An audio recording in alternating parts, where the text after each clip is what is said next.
This is the man to watch in Mexico, Gerhard Berger. He won for Benetton in 1986, and today he starts his McLaren from pole position, ahead of Ayrton Senna. And we've got a bonus. Cameras on Berger's McLaren Honda and Senna's. At last, Gerhard's car almost fits him, and the extra comfort and mental well-being's made a big difference to the amiable Austrian. Riccardo Patrese next on the grid. The evergreen Italian took his Williams Renault to a well-deserved victory at Imola, and with a qualifying lap only 1/5 of a second slower than Berger, he could win again today.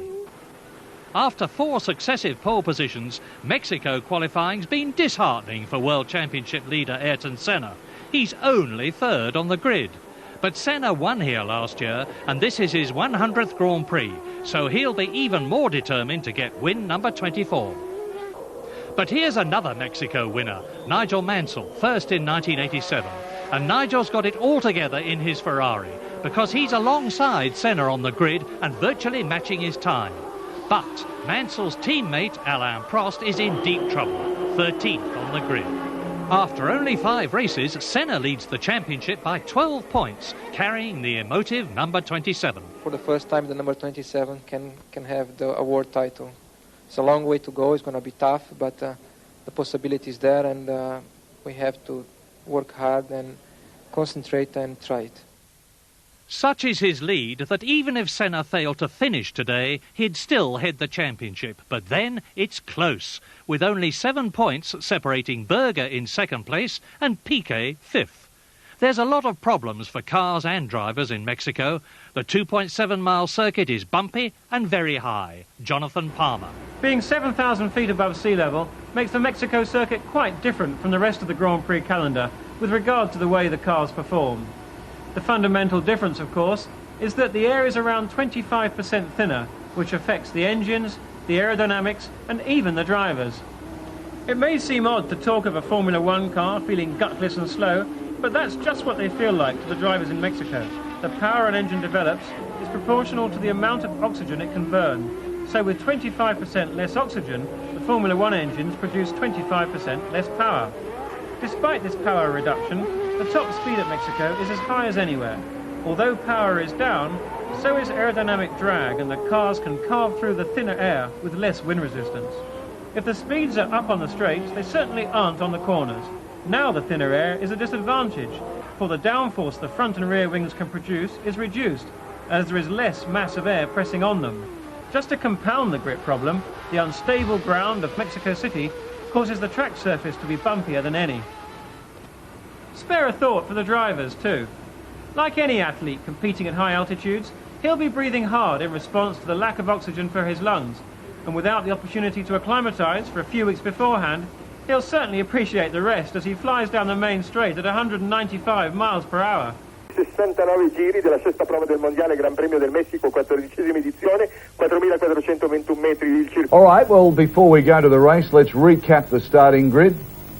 Right, well, surprise, surprise, Ayrton Senna's not on pole position. Instead, it's his teammate Gerhard Berger in the McLaren. Riccardo Patrese's on 2nd spot in the Williams Renault. Ayrton Senna, 3rd spot. Nigel Mansell in the Ferrari 4th spot. Tahiri Boots in 5th in the Williams. And another good performance from John Alesi in the Tyrrell in 6th spot. And as you can notice, there's really only about 1 second separating the first 6 guys. Yeah, it's a pretty amazing grid, isn't it? Yeah. I mean, the competition this year really has closed up remarkably. Which is terrific. Okay, thanks, Alan. So now let's settle back for this one. And then, of course, the big bikes that will follow. Here's your commentators, Murray Walker and James Hunt. Thank you, Darryl, and welcome Australia to Mexico City for round 6 of the World Championship here at the Hermanos Rodríguez circuit. It is very, very high, the circuit, some 7,000 feet. It is hot and muggy today. The smog is as thick as ever it is, and there in pole position on the right-hand side of your screen is Gerhard Berger's McLaren. On the left, Riccardo Patrese. It's a 69-lap race over this 4.42-kilometre course, and that means 305 kilometres in all for the race distance. Lap record is held by Prost, 1 minute 18.6. Pole position, Berger, 1 minute 17.2. Watch for the green. And that's it. They're away. And it's a fabulous start by Riccardo Patrese, who takes the lead into the first corner. Are they all going to get round okay? Patrese leads. It's Berger in second place. In third position, it's Senna. And now we're riding in midfield with Alboreto, Michele Alboreto in the arrows. And it gives you an idea of what this circuit is like. Yes, very, very exciting circuit to drive on. It's got an exciting series of fast, twisty S-bends, demanding for the drivers, and then, of course, the famous Peralta corner going onto the straight. Now, the field streaming away, back with Alboreto, who is well down the grid, and you get an idea of just how crowded it is on the first lap. You saw particularly at the first corner, cars coming around him from on either side. And here's the leader, Patrese, still in the lead of the race. Two McLarens right behind him, Berger followed by Senna. Back with Alboreto now through the long series of twisting S-bends. Alboreto just struggling to stay with the pace. A bit of a gap opened in front of him. A fairly cautious first lap by Alboreto. The field disappearing in the sight. The mirror blocking his view, or our view ahead, into the fast Peralta corner. Now this is the 180-degree flat out, 160, 170 miles an hour. Ayrton Senna goes for the lead. Yes, I'd have been a lot happier if we'd been at the front, but we weren't. And here is Senna. Fabulous first lap then. He's carved his way through ahead of Patrese, and Berger goes through into second place. So it's the usual story. McLaren's first and second. Senna leads. Berger is in second place. Riccardo Patrese in the Williams is third. Then it's Boutsen and Nannini. Alessandro Nannini in fifth position in the Benetton Ford. I can see further back the two Lotus Lamborghini cars are well up. That's Derek Warwick and Martin Donnelly. But Senna is doing his usual. Clear track in front of him, extending to make a cushion. Yes, and the McLarens will be happy that they've been able to get past Patrese so easily, or relatively easily, because the Williams Renault is at the moment the quickest car on the straights in Formula One, and therefore very difficult to pass. The Renault engine seems to produce a lot of power, and they've certainly done a fabulous job of development over the winter, and that is a big problem for the McLarens, because when they, in a straight race, when they get behind them on the straight, they have a lot of difficulty getting past them. Ferrari, a poor start. Senna starting to stretch the lead as Boutsen goes inside Piquet. Yeah, the thing that surprised me is that Nigel Mansell is down into seventh place. He started in fourth position. He's lost 3 places. We're riding with Berger, and Jean Alesi, the Frenchman in the Pirelli Chaude Tyrrell with its 4 DFR engine, is up into a superb 6th position. So lap 1, it's Senna leading, and then behind him Gerhard Berger. Riccardo Patrese is well up, Boutsen and Piquet and Nigel Mansell, but Mansell is following Alesi, and here they come now. It's Senna leading, Berger second, and then the 2 Williams, but the majestic Ayrton Senna, and this is his 100th Grand Prix, and that's one of the Brabhams, David Brabham. That is David Brabham, who isn't having the best of luck in his first season of Grand Prix racing. The number 3 son of the great Sir Jack Brabham in the pits. Yes, and whatever Brabham's problem is, it didn't look minor. They had all the bodywork off the car, a lot of people pouring all over it. So it looks as if Brabham is in for a while, if not out of the race. Now, through the long series of S's, the 2 McLarens, with Senna heading Berger, and Berger, of course, very anxious to hold on. Very important race for this for Gerhard Berger. You see Senna's car out in front, ahead of him. It disappears a bit on the straight, and then as they come under braking, Berger's car will close up very dramatically. They'll get a much better view of Ayrton Senna. But this is an important race for the championship and for his relationship in the team for Berger. He wants to get on level terms with Senna and beat him or race him very hard. It's important for their own personal psychological battle. So Berger through the first S, now a short straight, and into the left-hander. This is a possible passing point for some of the drivers on the circuit, then back into the first series of S's. A little break in the middle, and then they go back into the wide section. Bit of break up there from the onboard camera. Yeah, and while you're watching the two McLarens at the front, let's quickly establish that tyres are going to be critical in this race. And I'll tell you why. At this height, the engines lose nearly 25% of their power because of the thin air. The thin air affects the aerodynamics. There is less grip for the tyres. And mark this because it is very important. The two McLarens started on Goodyear C tyres, and those are fairly soft. Alain Prost and Nigel Mansell are also on C tyres, and there is Prost. Remember, he started from 13th on the grid, and he's starting to make his way up through the field now, but he's got a tremendous disadvantage. Yes, the Ferrari chassis is going pretty well in race trim, but they've had a lot of trouble this season getting their cars to qualify well. They seem to have difficulty when they go from race tyres and bolt on the qualifiers. In practice, Martin Donnelly makes a move there on his teammate Derek Warwick, and that's not altogether a surprise because Derek Warwick was complaining of a loss of power in his engine after the warm-up this morning, a little knock-off in power, and it may well be that they took the decision not to try and change the engine because there's Prost having a look down the inside of the Ferrari, taking out behind the Lotuses, but the Lamborghini engine is particularly complicated to change. Nigel Mansell, now he made a poor start really from the second row by his standards, and he's going to have to be patient in this race. But Ferrari struggle when they get the qualifiers on. Prost way down in 13th place on the grid, but undoubtedly competitive in race trim. The problem with that is when you've got two McLarens qualifying up front, by the time you fight your way through the field, if you're going to do that, they're long gone into the distance, and the gap can very often be too big to make up. Race order then. It's Ayrton Senna leading his teammate Gerhard Berger. In third position it is Thierry Boutsen. In fourth place it is Nelson Piquet. Fifth, and there he was Riccardo Patrese, followed by Alesi, who is in sixth position. Nigel Mansell is seventh. And here is the battle. Well, there was the battle, and here it is again. There's the confirmation. Alesi and Mansell going through. Mansell in seventh position, fighting his way back.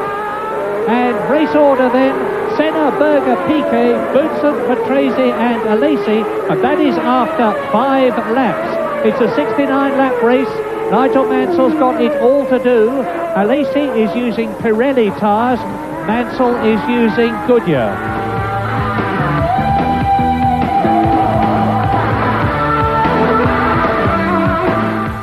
Mexico, and it's still Ayrton Senna. We're with Berger, and you can see the Brazilian's McLaren in front of us as we go down the long start and finish straight into turn 1, third gear at about 85 miles an hour. Nelson Piquet driving a magnificent race in the Benetton, maintaining his good form on lap 8, is in third position.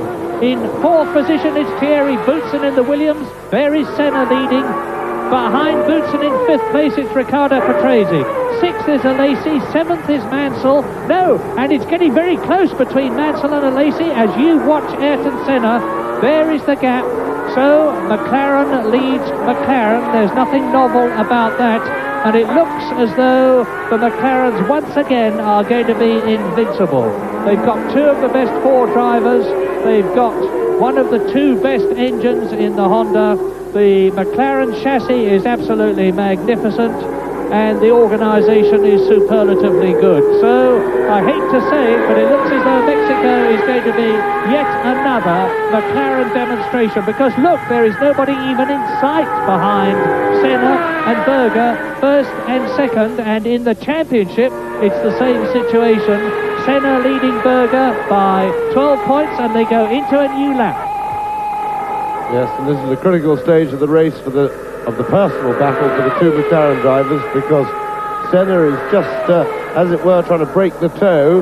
He will be driving right on the limit now, trying to get some clear air between himself and Gerhard Berger to establish his domination and command of the race. It's most important. Gerhard Berger, likewise, conversely, will be absolutely on the limit now, desperately trying to hold Senna and not get away. And there we see fastest lap early in the race for Senna, but of course on full tanks at the moment, with things not really settled down, they'll be going a lot quicker later in the race as the fuel load lightens. Remember, the overall weight of the car is increased by over 50% when they're filled up with fuel, and this makes a big difference, of course, to the car's performance. Now, Senna has actually gained a little bit as we look on this lap.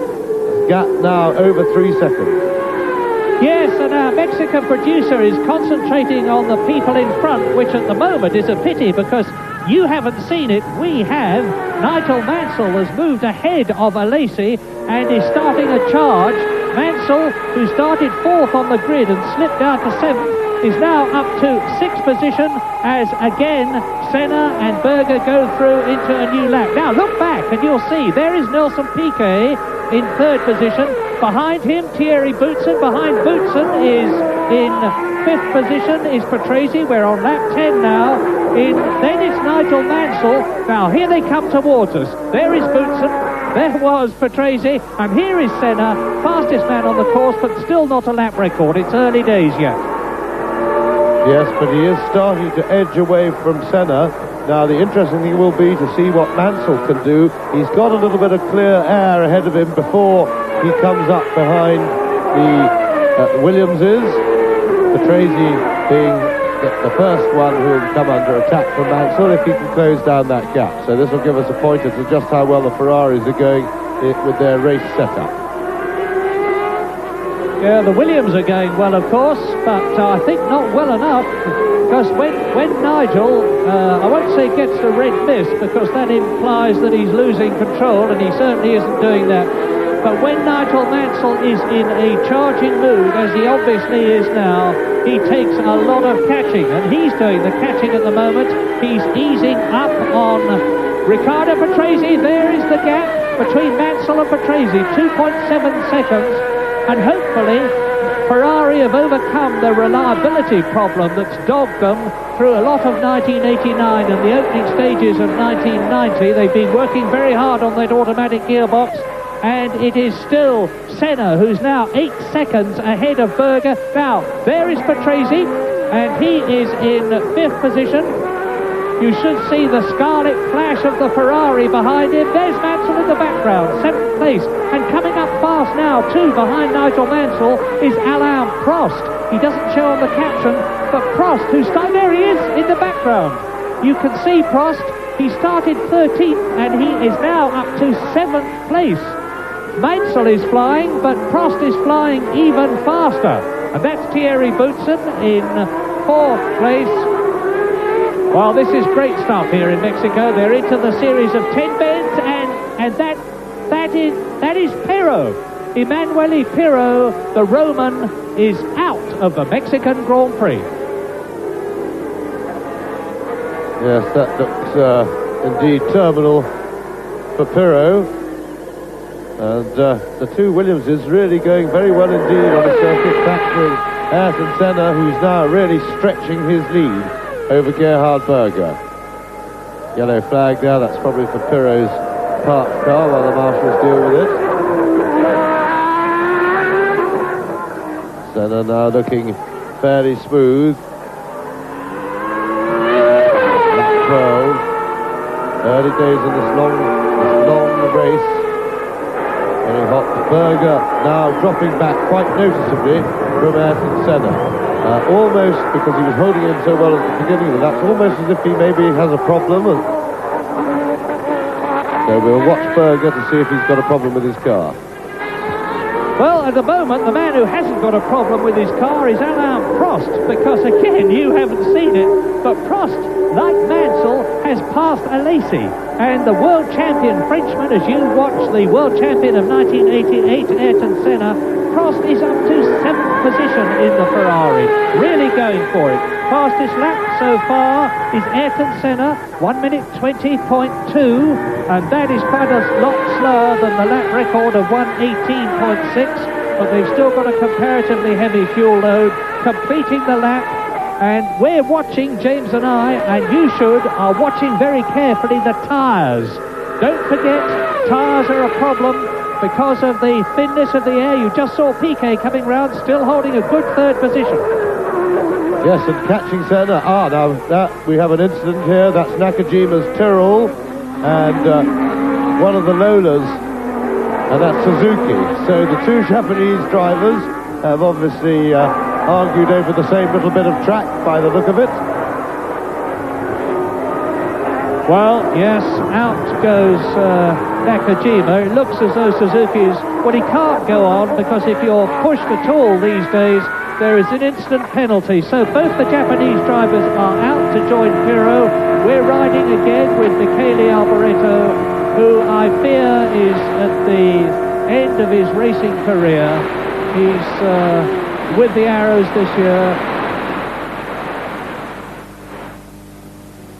Yes, Michele Alboreto with the Arrows team this year. He hasn't done at all well, and I would be surprised if he's driving in 1991.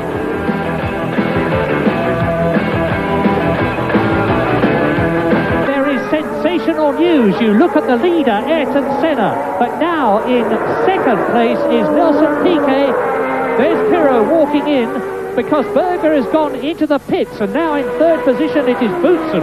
Fourth in the Williams is Patrese. Fifth is Nigel Mansell. Sixth is Alain Prost. And in seventh place the second Benetton, Nannini. And that is a terrific development. Yes, and Berger went into the pits where, in fact, all they did was a very quick tyre change, which the McLaren team turned him around very efficiently and quickly. Whether he had a problem, Berger has rejoined in 12th place. But whether he had another problem or not, we don't know. He may well have reported a problem to the pits, gone in to have a look. They could have taken the decision that there wasn't time to attack it, just given him a new set of tyres and sent him on his way. Or it may well be that he cooked his tyres early in the race. We will watch his lap times now, and we should be able to report whether it was just a tyre problem. If he gets back up to full and proper racing speed, we can assume it was only tyres. If he still struggles, then we will know that he had other problems. So Nannini now leading Alesi. And Nannini is in seventh place. Alesi therefore is eighth, and right behind them you'll see the two Lotus cars, hopefully. That's Martin Donnelly, who is in ninth position, followed by his teammate Nigel Mansell 10th. Sorry, what am I saying? It's Derek Warwick, because there was Mansell, and here is Nelson Piquet in third position. And look at this, Piquet is in third position, then there is Boutsen fourth, then there is Patrese fifth, then there is Nigel Mansell in sixth position, and Prost right behind him. So it's tremendously close at the front. There's Berger, second position. Gerhard Berger is now some 13 seconds behind Ayrton Senna, who is demonstrating that when the conditions are good and the car is good, he's virtually unbeatable, because Berger, having had his tyre stop, of course, is well down now. As James said earlier on, he's in 12th position, number 28. And here is Boutsen, followed by Patrese, with Nigel Mansell right up his exhaust pipe, and Prost gaining on Mansell, who is in fifth position. So it is leading Senna, second Piquet, third Boutsen, fourth Patrese, fifth Mansell, there he is, sixth Prost. It's developing into a great Mexican Grand Prix. It is indeed, because the two Ferraris are now as quick, if not quicker, than anybody else on the circuit when they get clear air. Alain Prost running up to catch Mansell is nothing quicker than anybody else, including Senna. And it may yet be that we're going to have a motor race. The big worry for the Ferrari drivers is getting past the Williamses is going to be no easy feat, to say nothing of Piquet's Benetton ahead of that, because the Williamses are particularly quick on the straight here, and their chassis is extremely good as well. In fact, I think probably that the Williams is currently the best chassis engine combination in Formula One.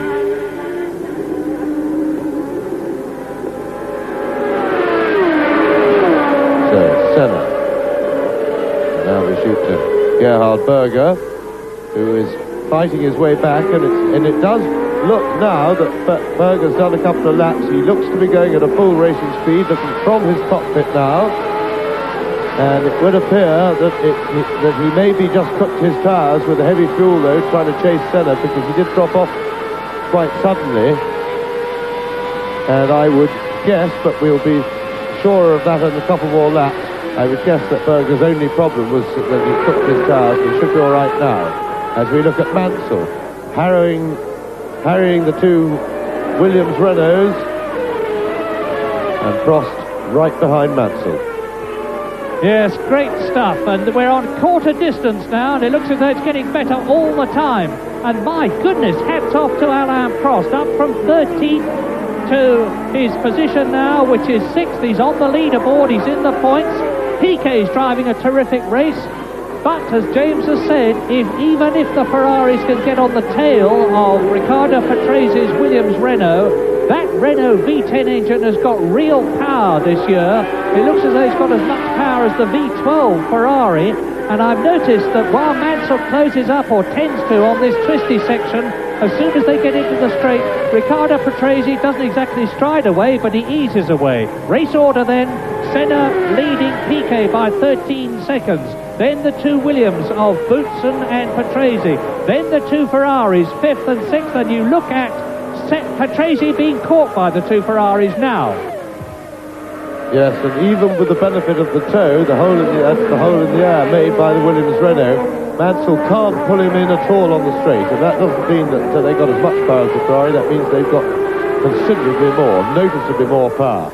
And what's more, when we see them in comparison with the McLaren Hondas, they are also better in a straight line than the McLaren Honda. So I would think that Renault currently has the most powerful engine. Now, Prost having a look down the inside of Mansell, but Mansell doesn't want to know. He's mounting his own challenge. It does, of course, make the Williams Renaults very difficult to pass. However, news isn't too bad for Ferrari. I understand that they've got a new development engine that should be racing pretty shortly, and certainly Alain Prost is very hopeful that that will solve their power problems. The chassis is good. They're not fully competitive in the engine department, but they expect to be within the next couple of races.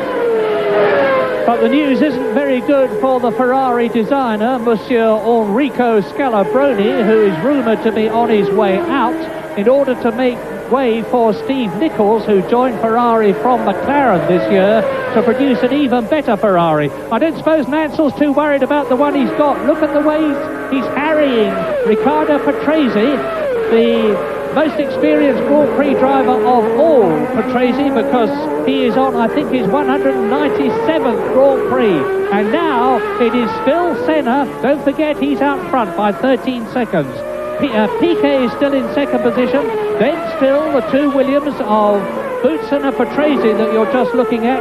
But coming up behind the Ferraris, and there he is Alessandro Nannini in 7th place, chased by Jean Alesi in 8th position.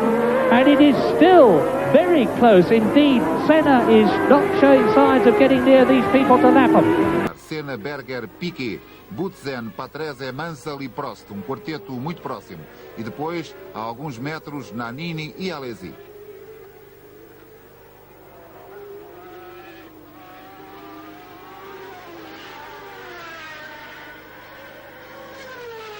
Pista muito irregular, é visível o trabalho das suspensões, especialmente nesta zona, com o chamado fundo plano, muitas vezes a bater no solo.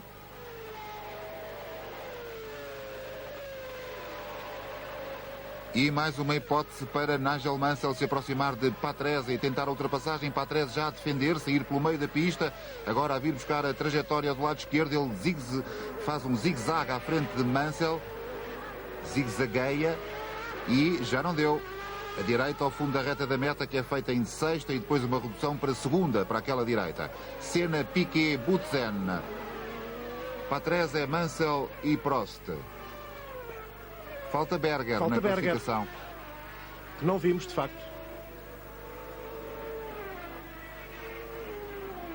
Não percebemos, de facto. Algo se passou com Gerhard Berger.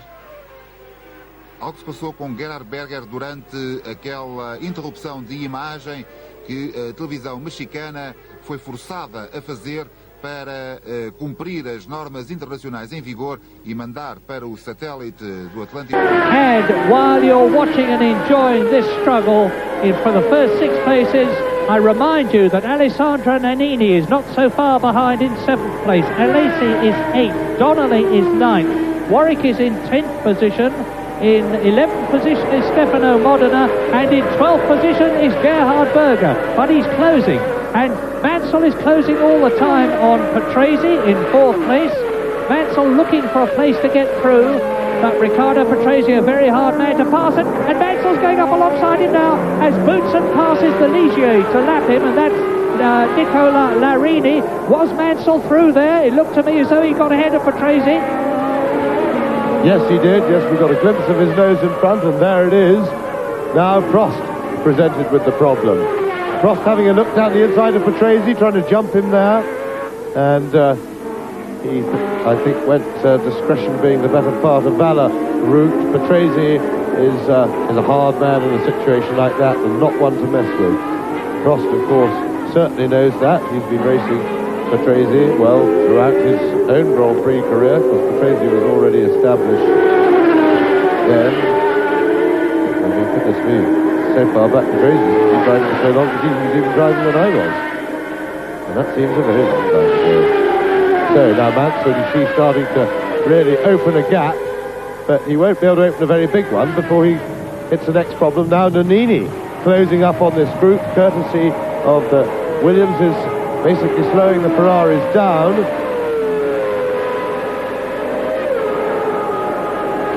And Mansell, of course, has got to catch Boutsen, and will then have the same problem again with the very quick Williams Renault. Prost not close enough this time to have a go at Patrese, but he'll be anxious not to be held up for too long. Well, I know there are thousands of Ferrari enthusiasts in Australia, and you're certainly getting your money's worth from Mexico, because the runners to watch are Mansell and Prost, and Prost is going through to take Patrese now. No, he doesn't. Patrese slams the door in his face. He had the racing line, but Alain Prost is not going to be denied. There were people at the beginning of this season who were questioning Alain Prost's motivation. After all, he has won more Grand Prix than anybody else. He's won 40 of them. He scored more World Championship points than anyone else. But joining Ferrari has given him new enthusiasm and new motivation, and beating Senna, of course, is his greatest motivation of all. Not that he looks very likely to do that today, because he's down in 6th position, but it's something for him to go for, and he's going for Patrese now. Yes, asked the question about Prost's motivation, they might well have done, but I think that they were people who didn't know or understand the man, because leaving McLaren in those acrimonious circumstances, he had joining a new team as well, with he really had every bit of motivation, as he shows there, and certainly he's answered anybody who did question that. Well, that was Mansell just going through, and Prost alongside Patrese there. Mansell's passing a back marker.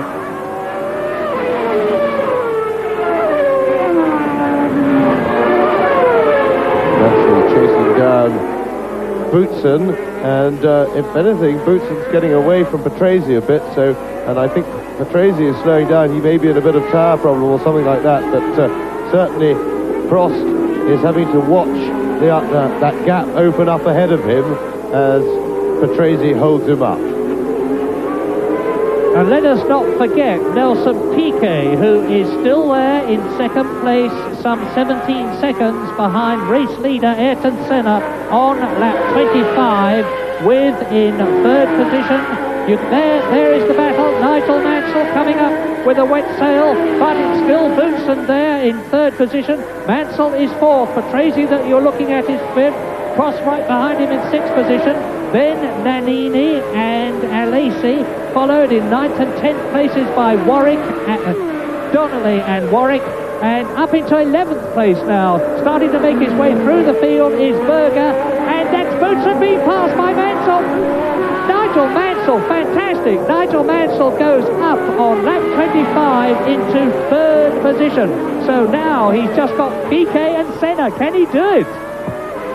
Well, that was fine driving by Mansell to get round on the outside, but really I thought very weak driving by Boutsen, who tried to cover the inside, defended the corner, and then really didn't go into the corner with any commitment at all, because he could easily have just held his braking alongside Mansell, thereby pushing Mansell out without doing anything dangerous. And really that was a weak way to give away a place. But I'm quite sure Mansell will be very happy about it. And there we see Patrese, Prost still struggling behind him, and that the hold up by Patrese has brought Nannini up to challenge, with Alesi not far away. Alesi chasing Nannini, so we've really got a race on the go here. Prost must be beginning to feel pressure to get past the Williams as soon as he possibly can. Mansell now pulling away from Thierry Boutsen, and quite clearly the Ferraris are going very, very well in race trim. Quickest cars on the circuit when they're on their own, but with all this traffic, and Mansell ducks in. He dived inside Patrese, and Mansell's through. Sorry, Prost. Prost goes inside Patrese, I beg your pardon. And at last, Alain Prost can resume his chase of the leaders. What a fabulous Mexican Grand Prix this is. On the race order now on lap 26 is Ayrton Senna leading by 16 seconds. Nelson Piquet second. Mansell is catching Piquet. He's less than 2 seconds behind him in third position. Fourth is Thierry Boutsen, being caught by number 1, world champion Alain Prost, that you are looking at in the Ferrari. Down to 6th position goes Riccardo Patrese, who is being caught by Alessandro Nannini. 7th. 8th is Alesi. 9th is Donnelly. 10th is Warwick. 11th, and catching them, is Gerhard Berger. And there's Griard, who is being passed by Prost now. So Olivier Griard, the Frenchman in the Osella, who's had to pre-qualify, of course, has been lapped now by the flying Alain Prost. And the fastest lap that we have so far is now Nigel Mansell, has gone round in 1 minute 19.6. He's the fastest man on the circuit. We're on lap 26, and Nannini is up with Patrese.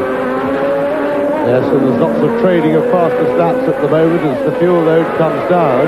But at the end of the day, it looks as if we've got a very competitive lappery from the Ferraris. Berger has got going again, I can report properly, so it looks as if his problem was only cooking that first set of tyres, a problem that one wouldn't expect to reappear, having done some 10 or 15 laps with the heaviest part of the fuel load over with. Putting on a fresh set, that should be safe. And Berger is now beginning to charge through the field from well down, from 12th place, where he rejoined after his pit stop. The trip to Mexico has been worth it for all of us. McLaren leads, Benetton in 2nd place. In 3rd position, a Ferrari. In 4th position, a Williams. In 5th position, a Ferrari. In 6th position, a Williams. And in 7th place, and gaining, there he is, Alessandro Nannini in the Benetton. So both the Benettons are in the first 7.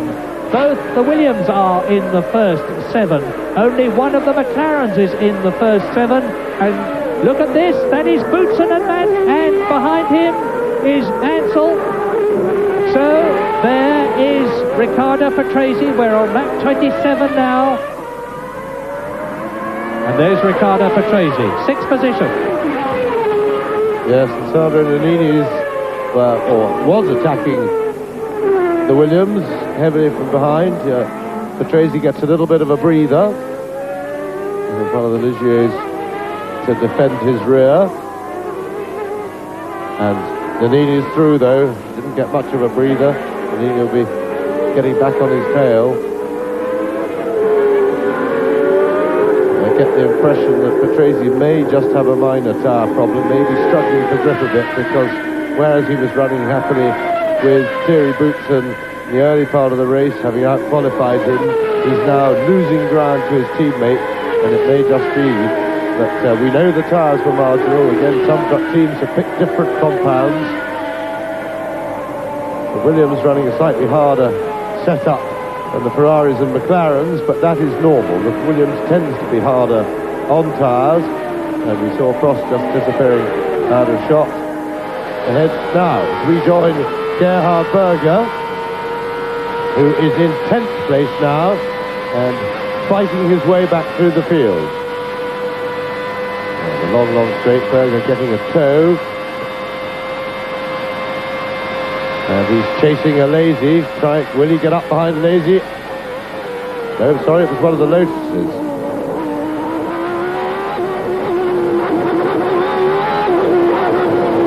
Tremendous study of the McLaren Honda. You can hear the flipping on the throttles as he goes through the corners, and you get a very good view of just how ferocious the feedback through the steering wheel is. That isn't Berger wobbling the wheel. That's Berger trying. Oops, and a little bit of a correction there. But that is the wheel actually trying to wander about of its own accord, a lot of that buffeting, and it requires tremendous strength in the arms to hold these cars with tremendous front-end grip, and all that grip has to be dealt with tremendous muscular effort to turn the steering wheel against the grip. And unless I'm very much mistaken, that is Jean Alesi in front of him. And it's a tribute to Alesi, the way he pulled away from Berger through that twisty series of bends. There's 10 of them in succession. This is the 180-degree, 165-mile-an-hour Peralta curve, and it's here that Gerhard Berger should gain on the Tyrrell Ford ahead of him, and you can see that he's doing so. Now, there is Berger. And I am very much mistaken, because there is Berger, and it's one of the Ligiers. My apologies. So that will be Larini, but Gerhard Berger at this stage of the race is now in 9th position, because as James pointed out, he got ahead of one of the Lotuses, and it was that of Martin Donnelly. And it's Senna leading by 14 seconds still from Piquet, with Mansell in 3rd position but catching the Benetton. 4th is Boutsen, 5th is Prost, 6th is Patrese, 7th is Nannini, 8th is Alesi, and 9th there is Gerhard Berger. So hopefully we will get a chance to see the man I've been talking about incorrectly, Jean Alesi, if we have any more on-car camera shots from Gerhard Berger, who is really going for it. De imagem, e agora o realizador foi recuperá-lo. Talvez por entender que ele está também a fazer uma recuperação. Patrese there with Nannini now looking the way around, and Prost was having a look down the inside of Thierry Boutsen there as they entered the turn 1 at the end of the main straight. And Prost was past, but there we saw Prost. A successful manoeuvre there for Alain Prost. So on that 31, Prost moves up into 5th place.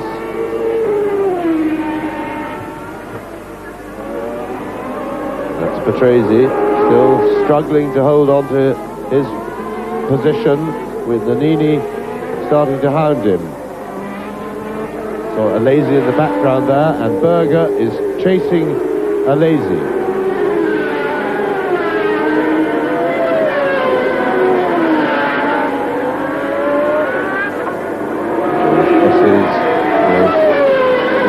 Never-ending fast S-bend sweeps, then the short straight and into the Peralta corner, this daunting 170-mile-an-hour banked corner, of which Mansell reported from the telemetry in his Ferrari that they were pulling 4.7 G through that corner. And if you want to know what 4.7 G feels like, imagine lying on the floor with 3.7 Nigel Mansells lying on top of you, and that's how squashed as Nannini goes through past Riccardo Patrese.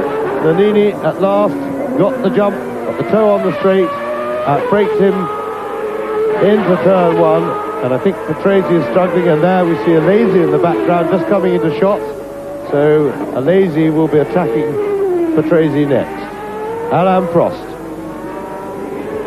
Yeah, and while you watch Prost, who is in 4th position, behind Boutsen there, what's interesting me is why it was that Berger went in for tyres so early, whereas Senna seems to be staying out in front with no problems at all, because the gap between Senna in the lead and Piquet in second place is still 15 seconds, with Nigel Mansell third, Prost fourth, Boutsen fifth, and Nannini up to sixth ahead of Patrese. Yes, there is a simple explanation for that, Barry, and it is this, that the tyres are very critical and on temperature, and if you take them past the critical point, you hit a point of no return in the temperature and slip that you put into the tyre. Now, it would appear when they're marginal, what's happened is that Senna was in front of the race, was able to drive it at very much the speed he wanted to, and look after his tyres, no doubt, a little bit. And Berger was fighting to keep up. We know he's got a ragged driving style anyway. He's very hard on the tyres, very hard on the car, as Prost tried to nip by there, but and in fact the Manitron moves over the Onyx and lets him go. But and of course the car at the start of a Grand Prix, at its far and away its worst, because for a tyre situation, because the more rubber there is on the tyre, the more heat they retain, and therefore the more heat that builds up. Combine that with the fact that the car is over 50% heavier than when it's going to finish the race, with the fuel enormous, some 50 gallons of fuel on board. And this, of course, means the tyres have far and away their biggest fashion right at the start of the race. And if you take them past a certain limit of temperature and abrasion, then the tyres go off and they never recover. And I think that's probably what happened to Berger, whereas the other front runners were able to survive. As we ride with Berger, who is closing down on a lazy. Yes, lap 33. I think it really is Jean Alesi this time. It's a bit difficult to identify some of them through Berger's onboard camera, but it looks to me like the Frenchman's style and the Frenchman's car. So watch this as the Tyrrell gets ever closer and Berger darts through. Gerhard Berger passes Jean Alesi, and that therefore has taken him up to 8th position. Berger up to 8th position. No, still wasn't a lazy. It's very difficult, as Barry says, to identify the back view of a car through the onboard camera. But Berger, that was a back marker. Berger still chasing.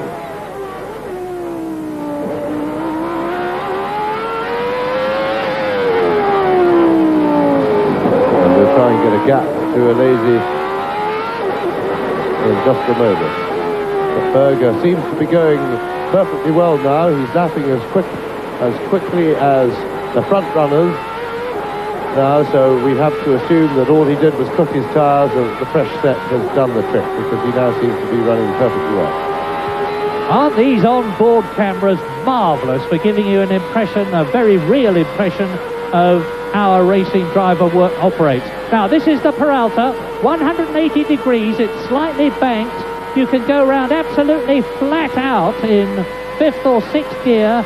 And Nigel Mansell, James said earlier on, Nigel was pulling 4.7 G, and funnily enough, Alain Prost came up immediately afterwards and he said, I understand I was pulling 5 G, which shows you that the rivalry between the Ferrari drivers is very real. And that is Ayrton Senna. We haven't seen him for a long time, but that is the unmistakable, distinctive style of the 1988 world champion, the championship leader of 1990. And already it's beginning to look as though he's got it in his pocket. Ayrton Senna said after the Canadian Grand Prix, I think I can see that number 27, which was the number of, amongst many others, James Hunt, Alan Jones and Gilles Villeneuve, can win a world championship. Senna said that, so he's thinking of the world championship already. And look at this! This is Piquet in second place, and right behind him, Nigel Mansell, who's come up from 7th now to 3rd, and it looks as though he's got the grips with Piquet. He dodges out behind the Benetton and has a look, but he's still not quite close enough, and it's Senna leading, Piquet 2nd, Mansell 3rd. Prost is catching all 3 of them. In 5th position, it is Boutsen, 6th is Nannini, 7th is Patrese, 8th is Alesi, and 9th is Gerhard Berger. And I feel that we're going to see a lot of changes in this race yet, The pace is terrific. The tyres must be taking a terrific pounding too. But Mansell is the man to watch. Ferrari is the car to watch, as is the Benetton. So it's a V10 engine, McLaren leading, Honda power, a V8 Ford-powered Benetton second, a V12 Ferrari in third position. And the people who said that the V8s were not going to be any good for this formula are being proven wrong at the moment. And Ford have got a new engine which is coming out at the French Grand Prix in 2 weeks' time, which is reputed to give the same sort of power as the Renault engine in the Williams. Now, Mansell going for it. Well, this current engine doesn't look far short of it because, again, you watch the Ferrari. He has a lot of trouble pulling him in despite the toe on the straight. He's in perfect position in picking up the toe, and tremendous dummy standing there by Mansell. He's really perfected that trick. He gives it a swing in either direction, confuses the driver in front, and then suddenly the door is wide open. And that was very, very neatly done by Mansell. Piquet is responding. He's fighting back, doesn't want to take that lying down, but I think Mansell, now that he's in front, is going to open the lead. Este tipo de manobra mostra-se por um lado, aparece do outro, em plena reta, em plena aceleração, já perto da travagem, fez isso com Nelson Piquet e chegou ao segundo lugar. Mansell é segundo, eventualmente a uns 13, 14 segundos de Ayrton Senna.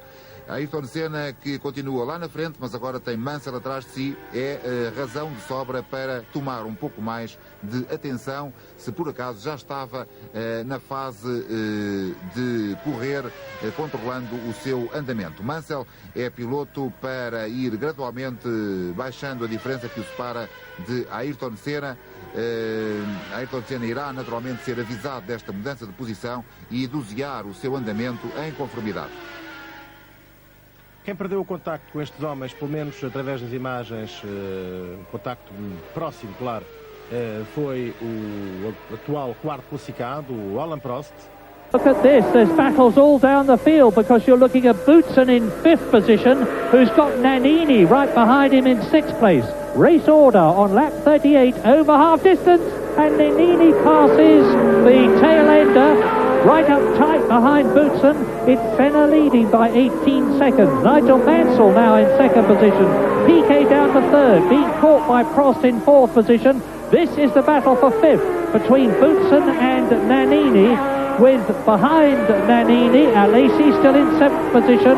Riccardo Patrese slipping down now, is in 8th place. Gerhard Berger is still 9th, and Berger, you can't see him, but we see him lap after lap, and he is really flying now.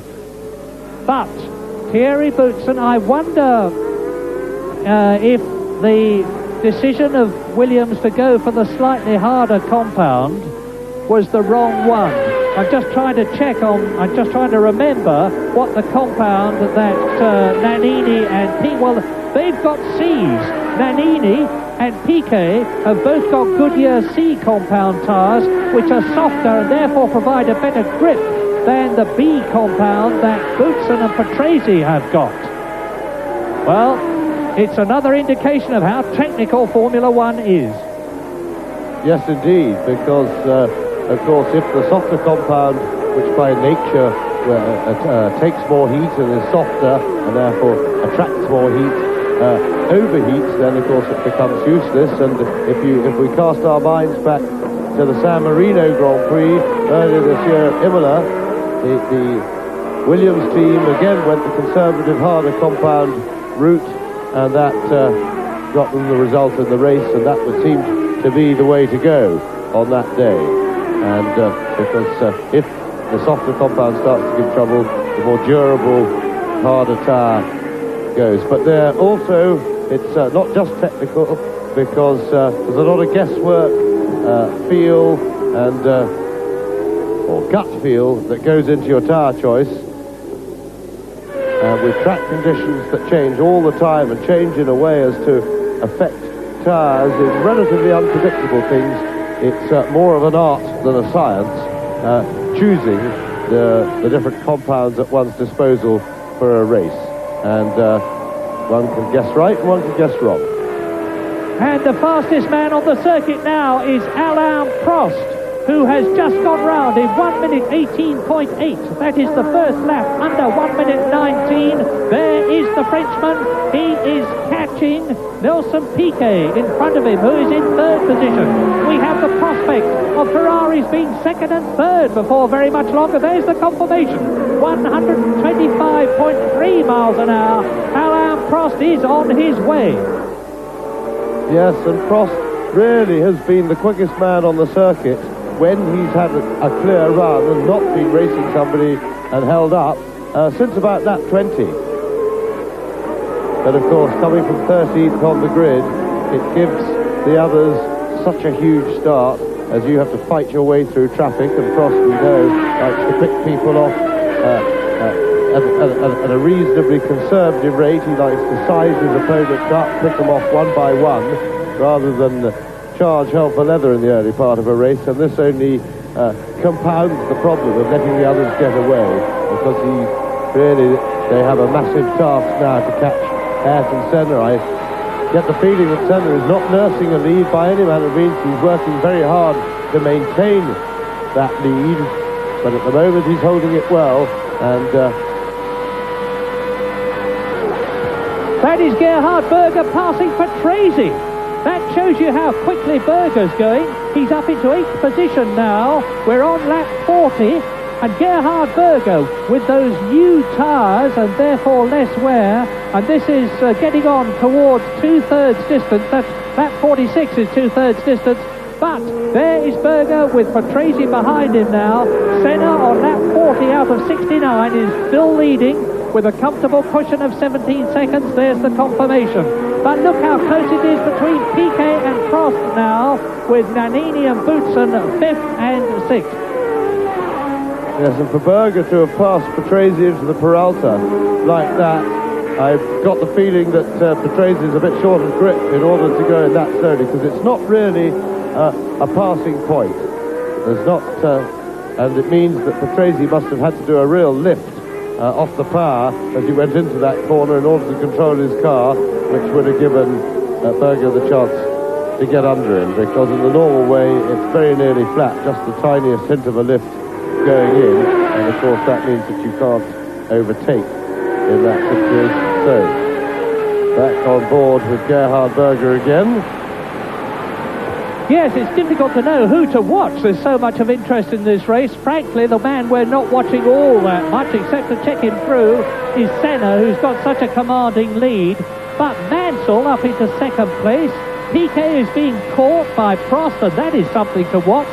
Nannini in 5th place ahead of Boutsen, and Alesi is most definitely being caught by Berger, carving his way through the field. You've just seen him lap Paolo Barilla in the Minardi, and now Patrese's got a problem of getting past him. And Gerhard Berger, who's been a mixed bag in the McLaren team this year. He had a dreadful race at Phoenix, having started in pole position because he failed to finish, but then he was second in both Brazil and San Marino, third at Monaco, fourth in Canada, and the way he's going now, he could even finish in the points. I know it seems incredible, but it's possible. Yes, he's had well, I suppose his season's been so far a little bit like his driving style, messy, a bit up and down. And when I say that, I don't mean that about his driving style particularly derogatively. He's a hard charger, and he does throw the car about a lot. But he is quick, and if that's the way he wants to go quick, then that's fine by the team. But the teams do say that he really uses the car. That's Riccardo Patrese coming to the pits. Now, is this just a tyre stop? I would have said so. He was going pretty quickly, and it didn't look as if there was anything mechanical wrong with the car, but he looked to be short of grip. Williams mechanics descend on the car, and certainly tyres, of course, get changed in the routine, but nobody's doing any other work on it, so it's clearly a straight tyre stop. And as Patrese goes out, I'll tell you this, the fastest man on the track here in Mexico is Alain Prost. You probably saw the shot where Mansell has got Prost within sight of us as the two of them go through. This is lap 42 now. Patrese has been into the pits, got a new set of Goodyears and out again. And the race order is still Senna with that comfortable 18-second cushion ahead of Mansell. And Piquet is really being challenged now in third position by Alain Prost. In fifth position, it's still Nannini as you look at Patrese up to racing speed. Sixth position, Boutsen. Seventh and eighth and very close are Alesi and Berger. And ninth now is Donnelly. 10th is Derek Warwick. Down to 11th, the man you're looking at, Riccardo Patrese.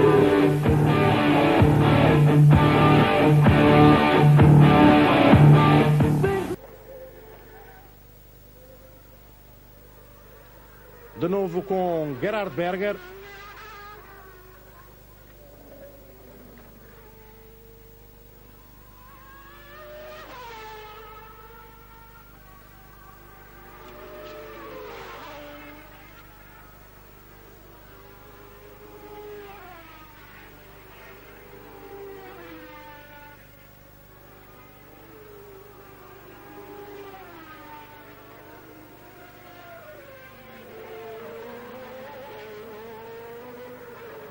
Ayrton Senna, líder da corrida desde o final da primeira volta. Ele já se desenvencilhou de Stefan Modena.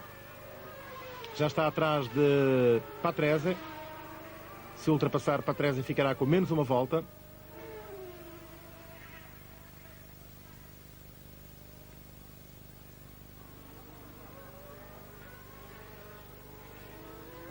Continuamos a seguir aqui o piloto brasileiro.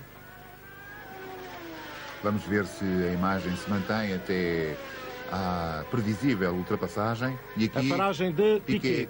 Piquet a troca de pneus também. Há, portanto, previsão de que, pelo menos, alguns dos pilotos da frente... You'll be wondering in Australia what's happened to David Brabham, and I'm sorry to tell you that he is out of the race. He came into the pits a long time ago and has had to withdraw. But he's now the youngest man in Grand Prix racing. He's got plenty of time ahead of him, and he's certainly showing that he's a chip off the old block. And Nelson Piquet then down. And so the race order now on lap 44 is Senna with a slightly reduced lead, actually, 16 seconds ahead of Mansell. Prost in third position, so Ferrari second and third. McLaren leads. Benetton in fourth position. That is Alessandro Nannini. In fifth position, it's Boutsen. Sixth position is Piquet, and then we've got Alesi and Berger. And Berger still hasn't got past the Frenchman. We're coming up to two-thirds distance in this fascinating race where the fortunes have ebbed and flowed and changed all the way through the race. And there are the two Lotuses in the lead. That one was Donnelly, 9th position. Warwick is in 10th place. Here is Berger, who is now 7th, ahead of Nelson Piquet. So Gerhard Berger is keeping up the pressure. Look at him. You're riding with Berger now. This is Senna. Got Senna's helmet. It's difficult with the two McLarens. The cockpits look the same, so we can see their helmets.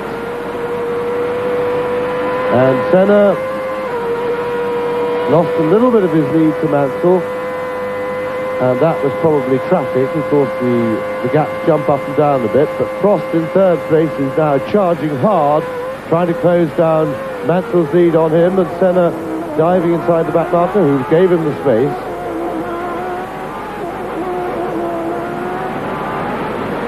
Senna's driving style, trying to keep it smooth.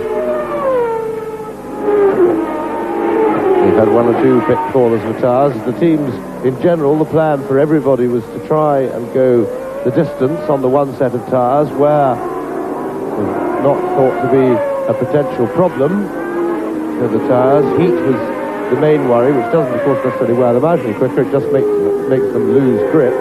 But and that seems to have been the problem for some people, those who have had to go in and change. Senna neat, smooth, comfortable. He's pressing on as hard as he can.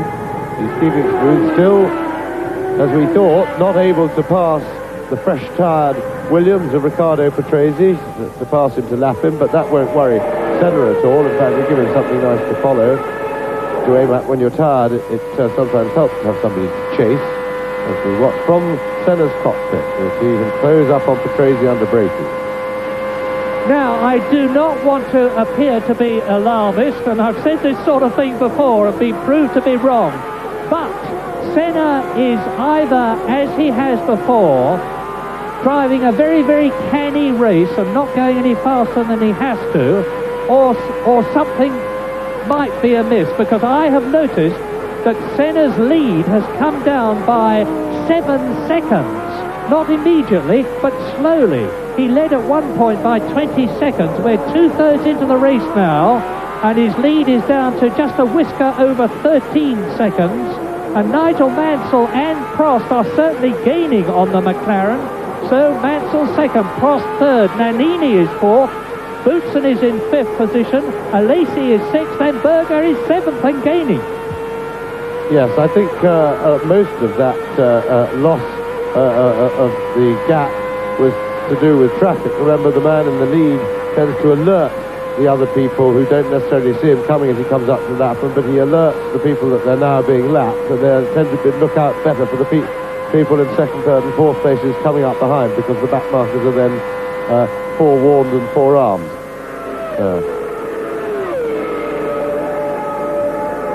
So they're being politely allowed through by Griard. And he'll want all the help he can get, because also, but I do feel that Senna is right on the limit now, and only able to hold the gap with the Ferraris. In fact, they're edging closer even when they get clear laps. So it would look as if Senna is beginning to struggle a little bit for grip, but having said that, the Ferraris have performed absolutely fabulously in race trim for their drivers. I think the drivers are pretty unhappy with certainly Prost with the qualifying performance. We watch Senna now. Let's look at his car. Let's have a look at the tyres to see if we can see any signs of overuse and abuse. But all four tyres look all right to me there, and he's still able to lap quickly enough to keep that gap when he's got a clear road. Right, James, you keep watching the tyres. You're the expert. Here's the news. Alain Prost, there he is. He's the fastest man on the circuit. He's within an ace of the lap record. He's just gone round in 1 minute 18.582. That's the fastest lap that we have had. Prost is really going for it, and he's starting to catch Nigel Mansell, and therefore starting to catch Senna. There we are, 118.582, 202.5 kilometres average around the circuit, and there's Mansell. There is Prost. That's the battle for second that's developing now. Alain Prost has got Nigel Mansell in his sights. Yes, and the time before when they came past us, the gap was 4.7 seconds, and it certainly isn't that now. So, and what's more, there seems to be no tyre problem for Prost and Mansell, because with Prost's time still coming down as the field load lightens, that can only be if everything else on the chassis is working to perfection. So the chase is on for Alain Prost. And he'll be looking for Senna as well. And he's really catching Mansell fast. Mansell's got a back marker in front of him, which certainly doesn't help the situation. One of the Ligiers. Now, there's no team orders in the Ferrari team. Somebody went up to Nigel here in Mexico and said, do you remember you said that you could not imagine anybody better to have in the team with you than Alain Prost? And Nigel said, yes, but that was before I knew he was coming. Well, he's now arrived in the team with Nigel Mansell, and Prost is catching him. Fabulous, up at the front. Ayrton Senna's lead has come down again to only 11 seconds now, just over 11 seconds, down from 20 seconds. Mansell, what you're looking at, is catching him in second place. Prost that you're looking at is catching Mansell. It's still Nannini fourth, Boutsen fifth. Up into sixth place has come Berger.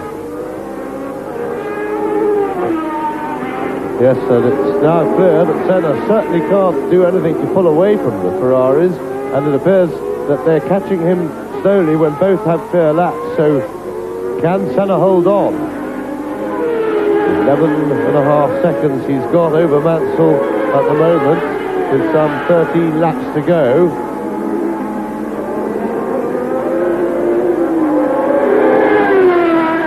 And that's Griard, well known already in his short Formula One career for getting in the way and holding people up, and that's allowed Prost to come right onto Mansell's tail, and Mansell will not be at all pleased with Olivier Griard for that performance. He's getting a serious reputation for it, more for blocking than for any ability to drive on his own. He should concentrate on trying to improve his driving and his manners. Yes, Olivier Griard was trained, of course, by René Arnoux in the Ligier team. Arnoux retired, but his reputation lives on with Griard. And look at this! Prost right with Nigel Mansell. Well, 15 times a winner Mansell, 40 times a winner Prost, and Senna still leads.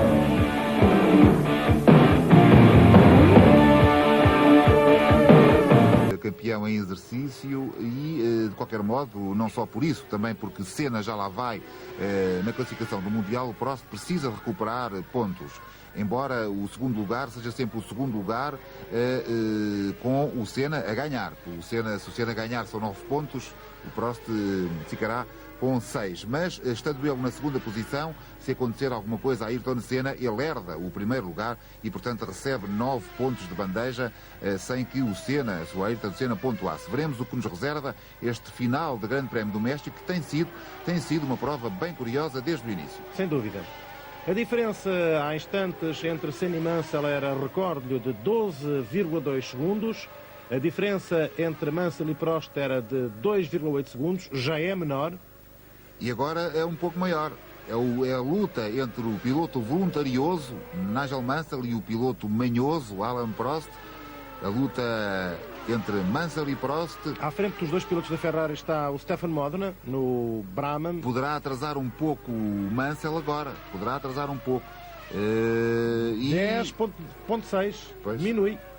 Já foi de 14 para 13, para 12, para 11, já vai em 10.6. 10.6 a diferença de Mansell para Senna. Senna deverá naturalmente estar a ser informado desta evolução da proximidade dos Ferraris, e cá está o Modena a atrasar a recuperação dos Ferraris e a permitir que Alain Prost se aproxime de novo de Nigel Mansell. Isto poderá ajudar o Ayrton Senna lá na frente. Prende um pouco aqui e enerva um pouco os pilotos da Ferrari e deixa-lhe algum tempo nesta recuperação. Poderá eventualmente até a diferença de Mansell para Senna, que agora já passou o Modena,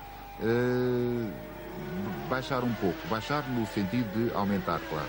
Vamos ver se Prost se consegue libertar do Brabham. Já está. Talvez tenha realmente a pressão dos Ferraris sobre o Ayrton Senna tenha sido alterada com aquele ligeiro atraso. Lap 54, well over three-quarter distance now. Senna's lead is down to under 10 seconds. Both the Ferraris are catching him.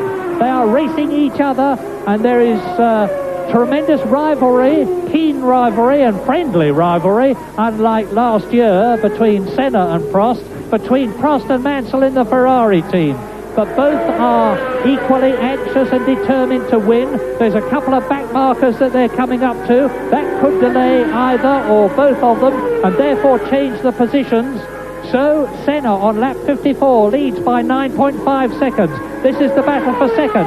Mansell Ferrari, Prost Ferrari. Nannini is still in fourth place. Boutsen is fifth, but about to be taken, I think.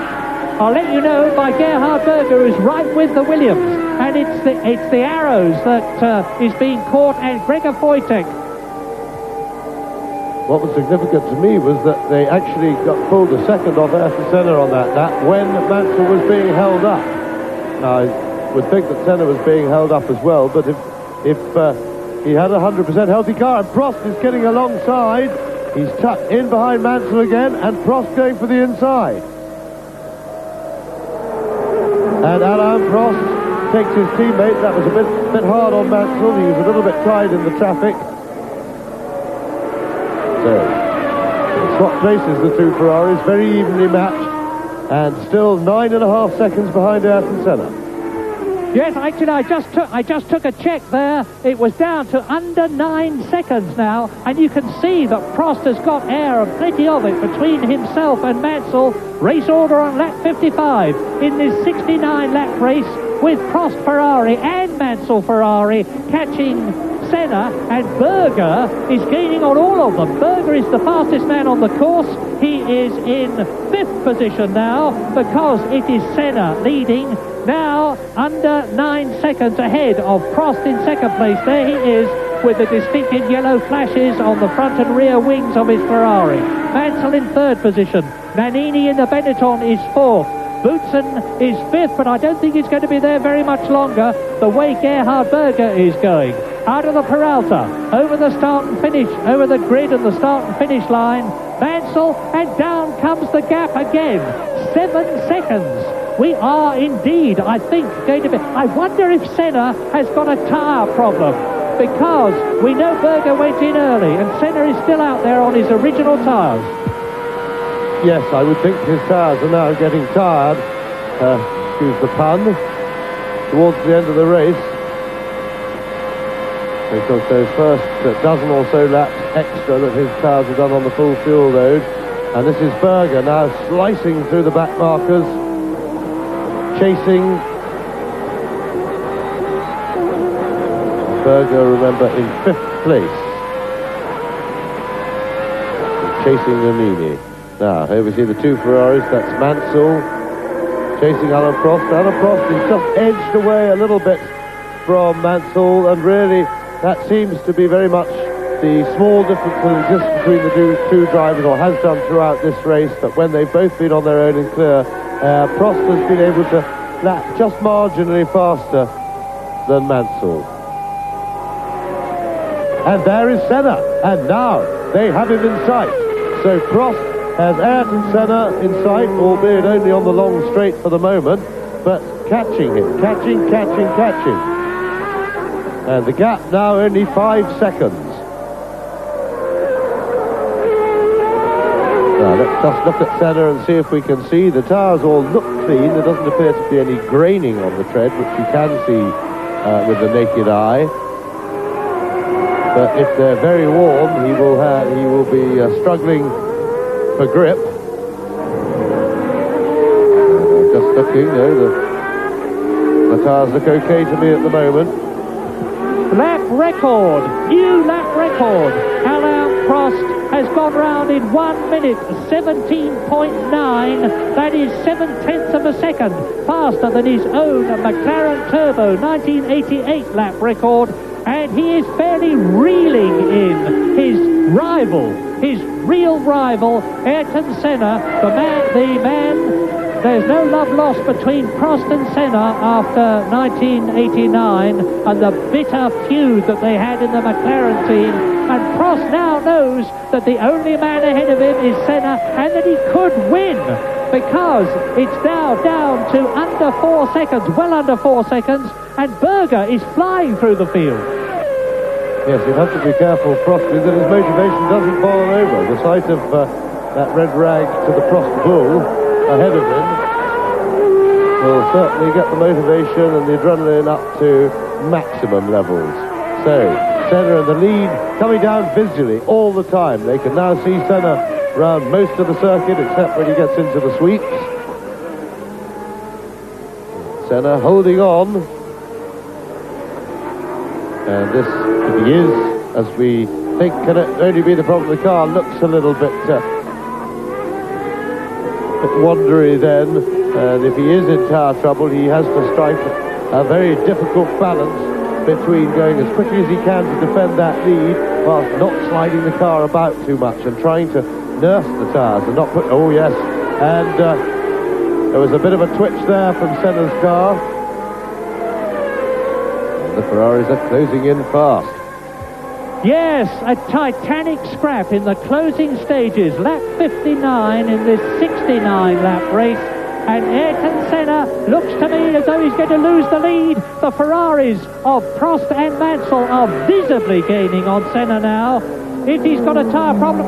He's got a puncture. The right rear looks much smaller than the left rear to me, and it looks as if Senna...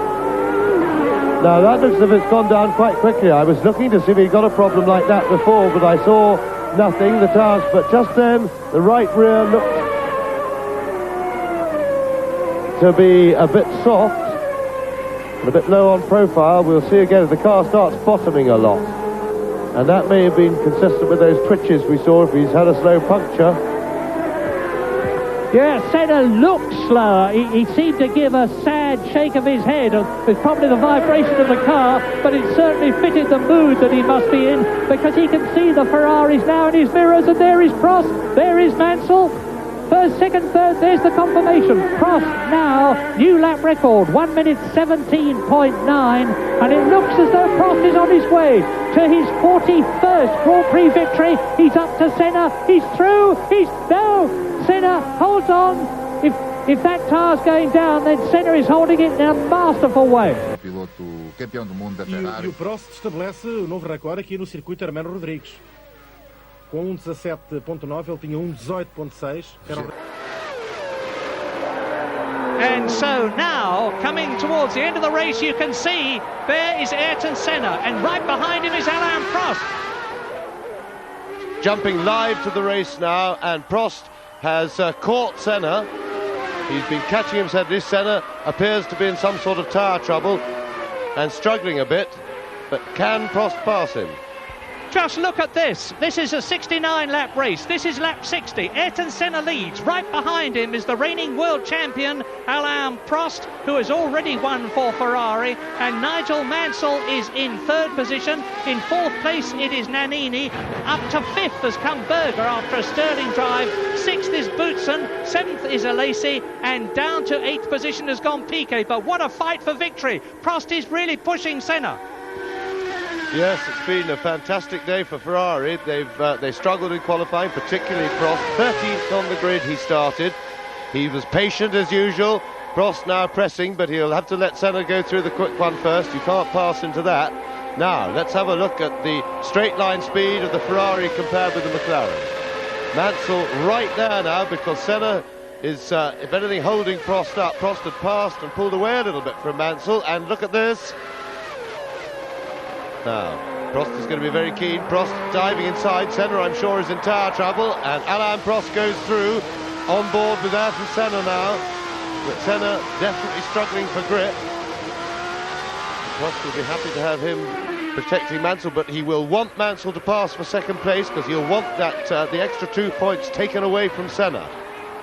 This is terrific. This is the first time that Ayrton Senna has been passed fair and square, except by Alesi at Phoenix. And there's a problem there. We just saw a flash of it. Marshall jumping up and down. But on lap 61 in this 69-lap race, Alain Prost, who won in Brazil, has passed Ayrton Senna, and I think, as James has said, that Senna has got a tyre problem, and that means to say that Mansell can probably take him as they come out of the Peralta and into the fast section down towards the series of 10 bends.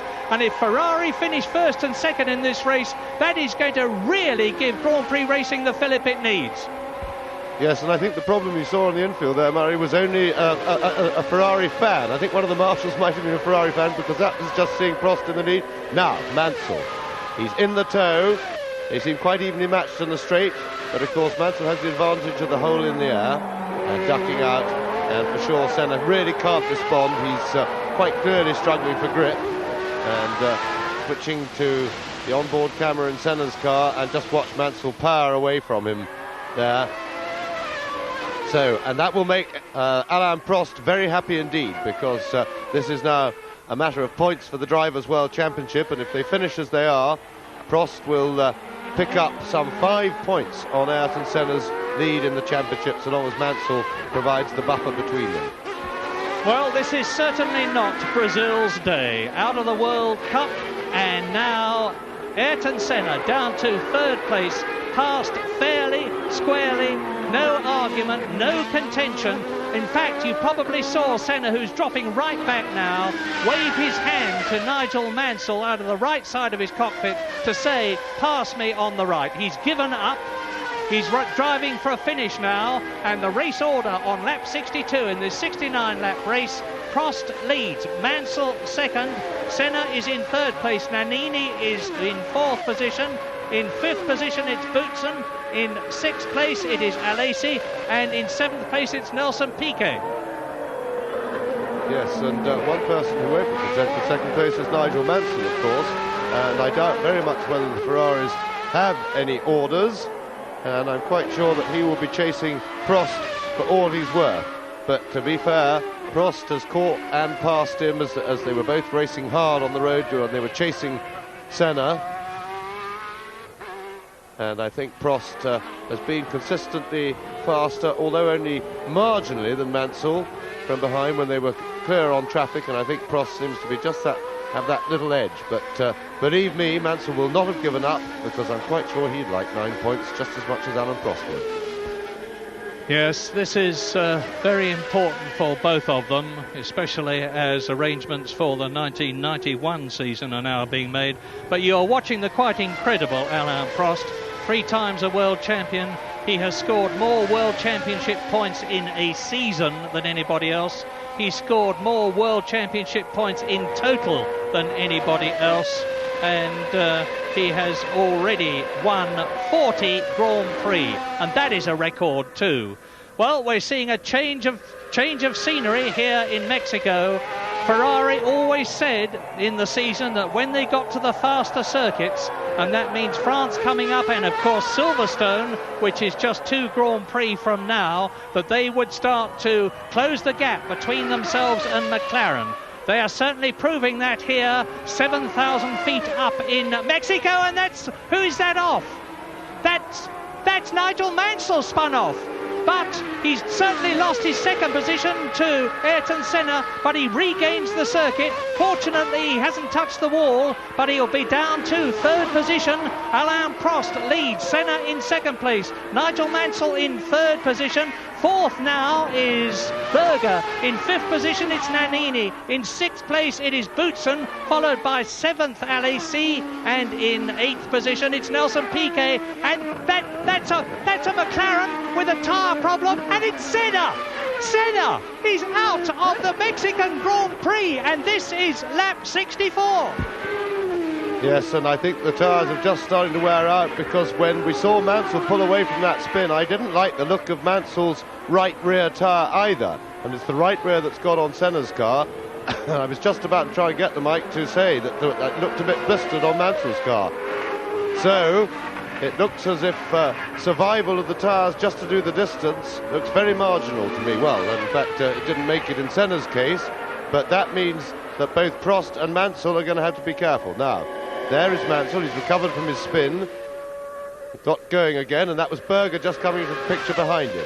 Berger just coming onto the straight now. Now, if Mansell's in tyre trouble, Berger had a stop earlier, had a fresh set of tyres on sometime between lap 10 and 20, therefore he should not be under threat of his tyres wearing out. And also should have a good bit more rubber left on them than either of the two Ferraris. This is lap 65, 69-lap race order. Alain Prost is leading Nigel Mansell as Senna limps back to the pits. He's determined to get in and try to get a new wheel and tyre, but really he is history now, because third is Senna's teammate Gerhard Berger. Fourth is Nannini. Fifth is Boutsen. Sixth is Alesi. John Alesi in the Tyrrell V8 is in sixth position and in the points yet again. Another brilliant drive by the Frenchman on a circuit which the Tyrrell does not suit particularly well. A lot of speed is required and real power, and of course the Tyrrell has got less of both than the McLarens and the Ferraris ahead of him. But now, with just 4 laps to go after this one, as that caption confirms, Alain Prost looks as though he is on his way to his second Grand Prix victory for Ferrari. He won in Brazil ahead of Berger and Senna. Senna is out of the race, and the race order now is Prost, Mansell, Berger, Nannini in 5th place, Boutsen in 6th place, Alesi in 7th place, Piquet, who was of course second for a long time. In 8th position it is Martin Donnelly. In 9th place it's Patrese, and into the pits comes Senna. Yes, now it's not easy to get the jack under the car, of course. It can be a problem when the car's sitting down a bit with a flat tyre. And the other thing is that big piece of rubber around the rear suspension flails away and can very easily damage the rear suspension. No, Senna's getting out. He's reckons he's out of the points and had enough, and certainly lost an awful lot of time limping round. So back with Alain Prost, now leading very comfortably. Mansell gave him some space. Senna dropped out. So Prost really just cruising to the line, doesn't have to push too hard now.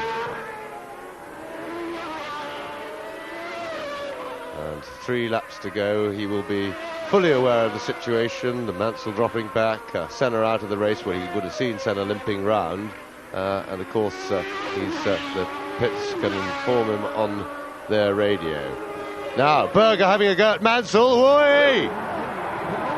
Ooh, and that certainly was asking for an accident.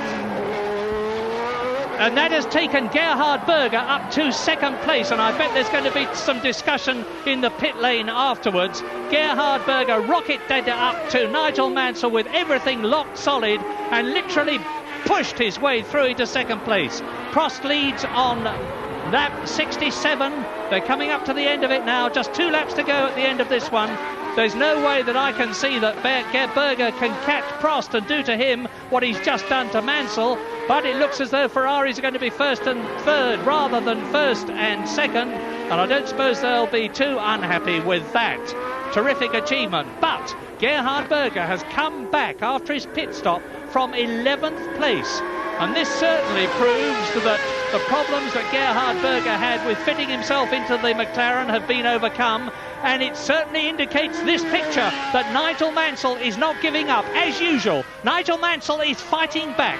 Probably the grittiest man in Grand Prix. There is Prost leading. He is on lap 68 now out of 69. And watch Mansell, because he's coming up to try and retake that 2nd place from Berger.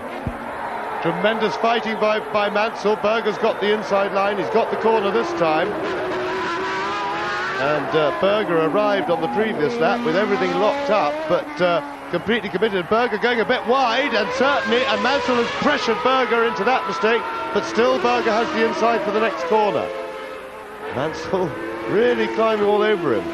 Tremendous fight for 2nd place, so this is really something, because Mansell, I think, is on pretty tired tyres, more tired than the rubber that Berger has, because Mansell's did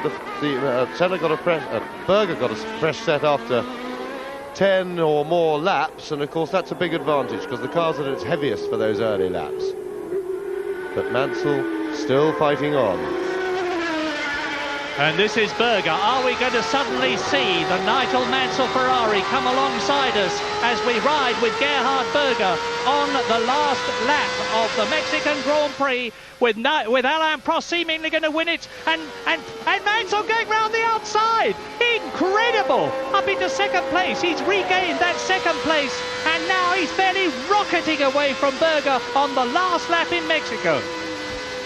Absolutely brilliant manoeuvre by Mansell, fantastically brave, but he did it because you go high into that corner, and if you get on the outside where it's a bit slippery, but marvellous stuff by Mansell. But it's not over yet. Berger's a great fighter too, but I would suggest to Mansell, keep it calm now. If you don't make a mistake, you've got him.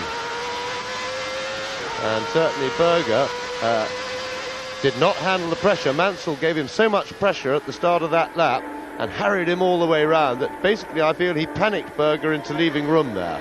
And that was tremendous driving by Mansell. Really good aggressive stuff.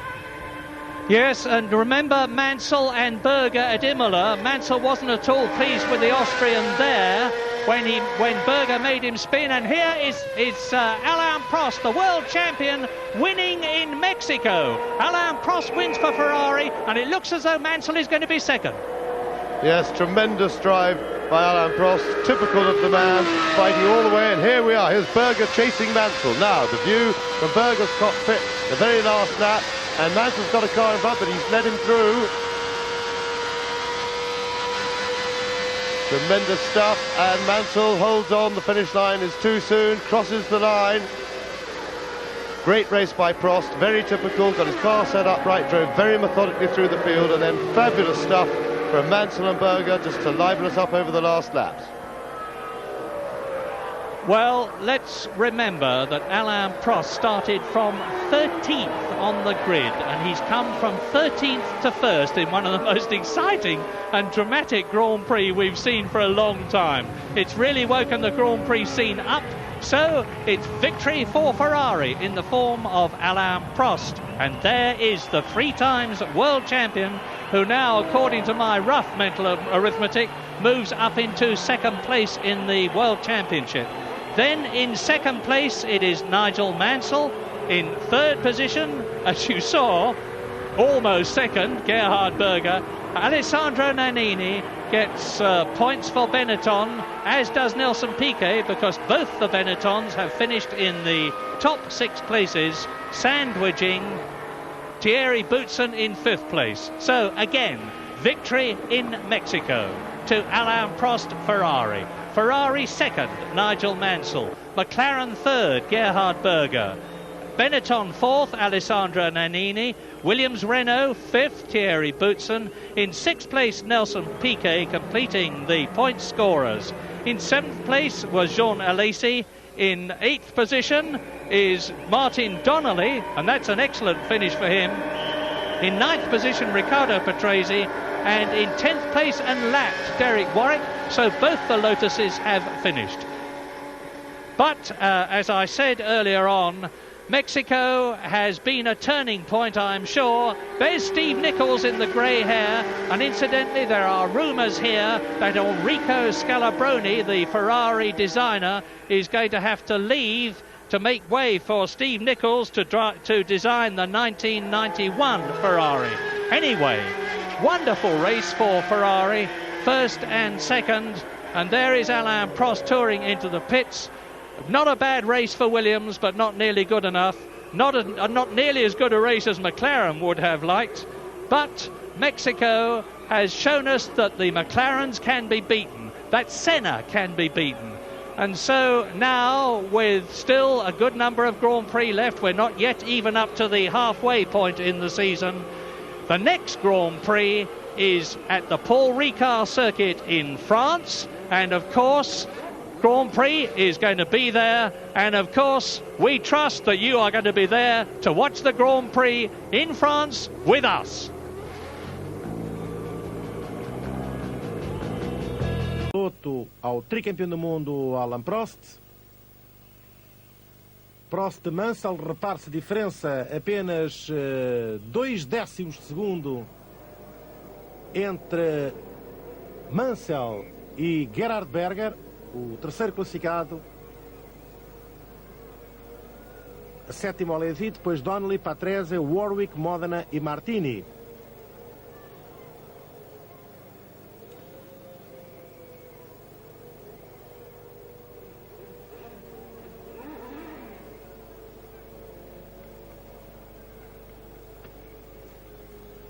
Estes, portanto, os outros pilotos que se classificaram.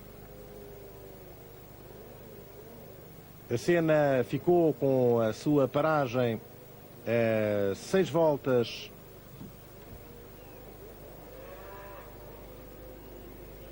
do vencedor, do Alain Prost. Aqui o Gerhard Berger. E vamos apenas aguardar pela cerimónia final, a cerimónia da distribuição de prémios deste Grande Prémio do México, disputado neste autódromo Hermanos Rodríguez. De facto, um final de Grande Prémio bem emotivo.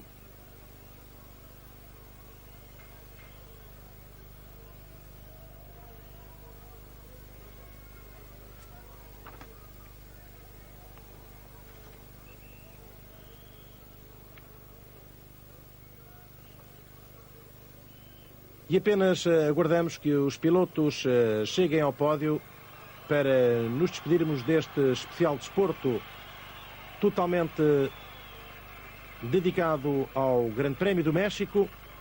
Mansell muito aplaudido, naturalmente que Prost também.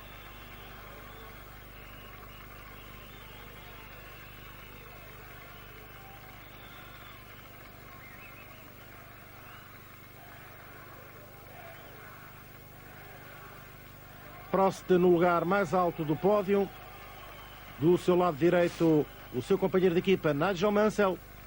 Do outro lado, Gerhard Berger.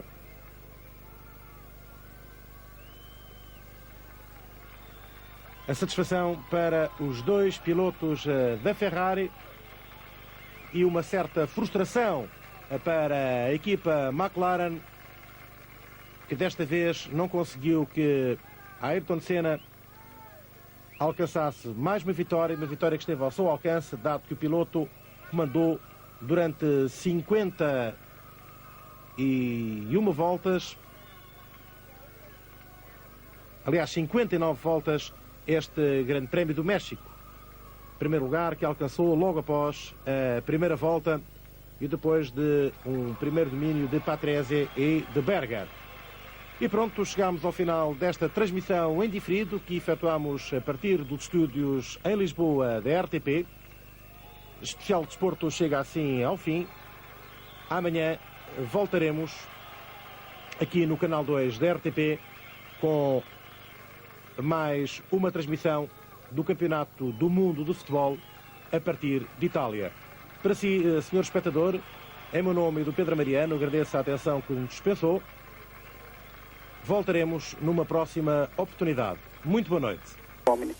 Grazie Daniele, Ezio, hai qualcos'altro da aggiungere? Sono qui sotto il podio, ovviamente inavvicinabili i tre perché verranno portati adesso a fare le varie interviste di rischio, soprattutto prima di tutto con la televisione messicana, poi con gli altri che sono in lista, quelli che in effetti sono ancora in linea diretta, però noi non ce la faremo perché evidentemente prima che finiscono i messicani, la BBC e la Foca, passerà almeno un quarto d'ora, 20 minuti. Stanno fattando in questo momento lo champagne di rito, Mansell non riesce a stappare la bottiglia, adesso ce l'ha fatta. Veramente il leone britannico si è visto quest'oggi, veramente eccezionale. Sfogano la tensione tutti e tre. Sì, mi fa piacere di vedere che non è rimasto astio tra Berger e Mansell dopo questo. Adesso sentiamo, magari si tira la bottiglia vuota in testa, ma non si... Ecco, sentiamo gli applauditi, gli applausi. Sì, c'è un pubblico qui sotto, guardate, non pensavamo. C'è una bandiera stranissima, questa cosa, una bandiera enorme, un lenzuolo, Ferrari, che non si era vista prima, è tutta piegata, nuova, si vede che la tenevano ben riposta. Mansell sta cercando di raggiungere la postazione per fare le interviste, Prost ha alcune indicazioni, Mansell ha già buttato il suo berrettino, Prost si volta, saluta la folla risponde con un applauso, i meccanici Ferrari qualche lacrimuccia spunta, sono tutti piuttosto soddisfatti, contenti, si prevede gran festa questa sera, noi adesso approfitteremo per andare a raccogliere le interviste e poi inviarle via satellite per i telegiornali da parte delle rubriche sportive di domani, ovviamente dato il fuso orario, 8 ore di differenza. Ecco, passare di qui è abbastanza difficile, vedere di nuovo Fiorio è inevitabile, ha la coppa in mano, non lo potete vedere, però vi dico che è bellissima, almeno a me sembra bella, Cesare, ma le coppe quando si vince sono sempre belle, e comunque primi e secondi, adesso io spero di poter lavorare con serenità e tranquillità perché la squadra è convinta, la squadra è tranquilla, motivata e tutti stanno tirando nella stessa direzione. Abbiamo due grandissimi piloti, speriamo di far così anche in Francia. Senti, questo Mansell veramente è riuscito ad aggrapparsi con le unghie, con i denti per conquistare questo secondo posto. Beh, senz'altro, perché a 2 giri dalla fine era un po' uscito di strada, è andata bene che non ha perso più di tanto e ha saputo reagire da grande campione. Comunque all'inizio della gara noi eravamo partiti con gomme tenere e sapevamo che arrivavamo in fondo, ma non potevamo attaccare subito. Questo è il motivo per cui all'inizio eravamo un po' indietro e questo è anche il motivo per cui loro, che non sono partiti molto forte, forse hanno avuto un po' più di problemi. L'ultima domanda, scusami, ma tutti gli sportivi italiani diranno: Germiani, ma sbrigati, fai la domanda vera, non ci cischiare. Questa Ferrari c'è o non c'è? Ma io avevo detto che noi avremmo potuto vincere anche Monte Carlo e anche Imola, però quando si arriva dietro nessuno ti crede, ma noi sapevamo che il nostro potenziale era quello e qui oggi l'abbiamo dimostrato. Grazie, ci vediamo dopo.